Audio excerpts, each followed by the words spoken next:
Guild Wars 3 is set 1,200 years before Guild Wars 1, won't have a subscription or battle pass, and ArenaNet says they're trying to evolve the MMO genre itself. Here's everything we learned in the developer interview.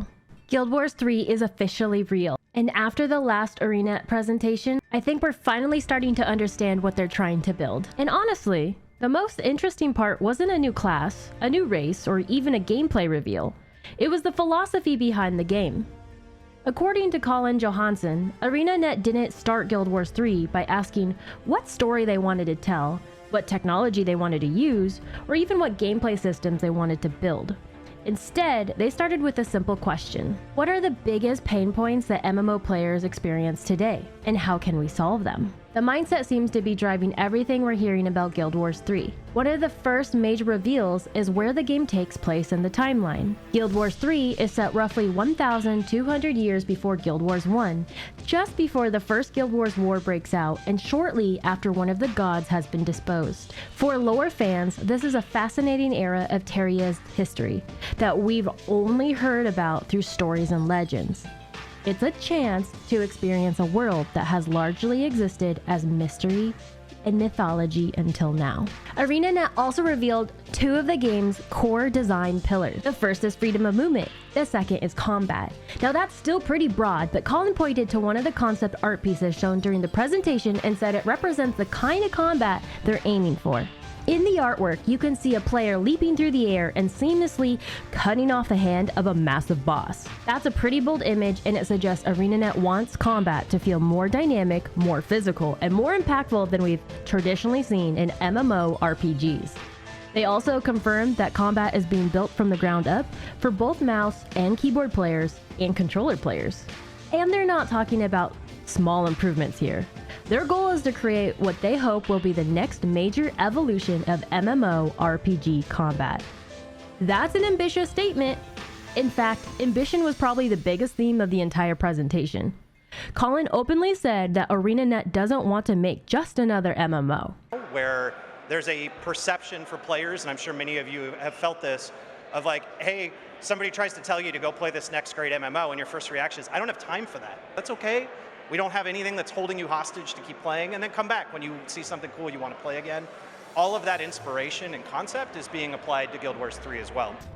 He even acknowledged that trying to innovate carries risk. There's always the possibility that new ideas don't work. But his argument was that MMORPGs have largely stagnated over the years, and if nobody is willing to take risks, the genre never moves forward. Whether you agree with that or not, I think it's refreshing to hear a studio talk openly about pushing boundaries, instead of following this same formula that we've seen over the past decade. Another thing that caught my attention was ArenaNet's stance on monetization. According to Colin, Guild Wars 3 will not have a subscription fee. It also won't have a battle pass. In fact, he described battle passes as essentially subscriptions wearing a different costume and said they don't want players feeling like hostages to a progression system. That philosophy feels very consistent with the Guild Wars franchise. Respecting player time has always been one of ArenaNet's strengths, and it sounds like they want to continue that approach moving forward. Now, while all of this is happening, ArenaNet also reassured players that Guild Wars 2 isn't going anywhere.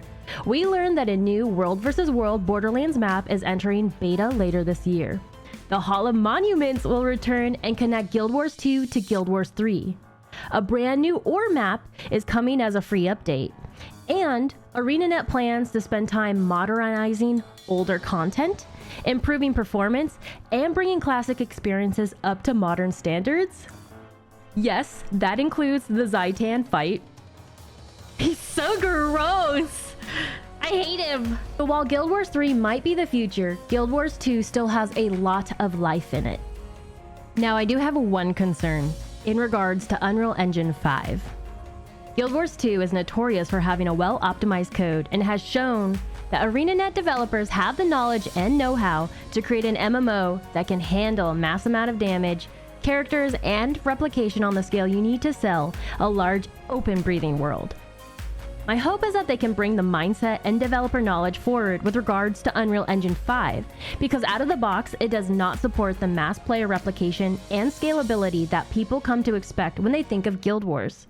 One example that comes to mind is Ashes of Creation. The developers have talked openly about the fact that they had to build custom back-end technology and networking solutions to support more than 6,000 concurrent players. People were saying you can't, it's not a good engine for MMOs, but you was always saying that it can work if you make your own custom back-end, right?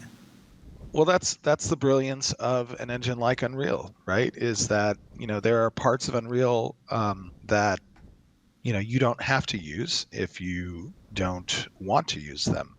And of course, Unreal Engine isn't built out of the box to facilitate a massively multiplayer online role-playing game. So we always knew from the get-go that there would have to be a lot of legwork on our end to facilitate that.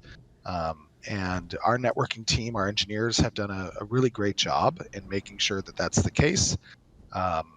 And now we have a great foundation to build upon, because I have faith that the ArenaNet developers can do it. I just hope they get the developer manpower to achieve such a big project and get it done. Now that I'm stepping into the world of game dev, I listen a lot more these days, and one thing I heard from a producer that's working on Aeon 2 is something like, "I can't reveal too much because Guild Wars 3 is still under development," he said. But there is a directional difference. Aeon 2 focuses more on massive numbers of players, like RVR. The more users, the more fun.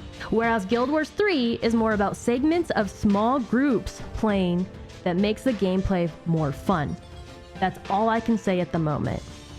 While Aeon 2 is not ArenaNet, they do share the same publisher. So it's important to keep that in mind. To be clear, I don't think Unreal Engine 5 means Guild Wars 3 is doomed, but ArenaNet is taking on an incredibly ambitious project. That's a huge goal. Now we wait and see if they can pull it off. What do you think about everything that ArenaNet has revealed so far? Are you excited about the direction of Guild Wars 3? Or do you need to see actual gameplay before you're convinced? Let me know what you think in the comments. I'll see you in Tyria.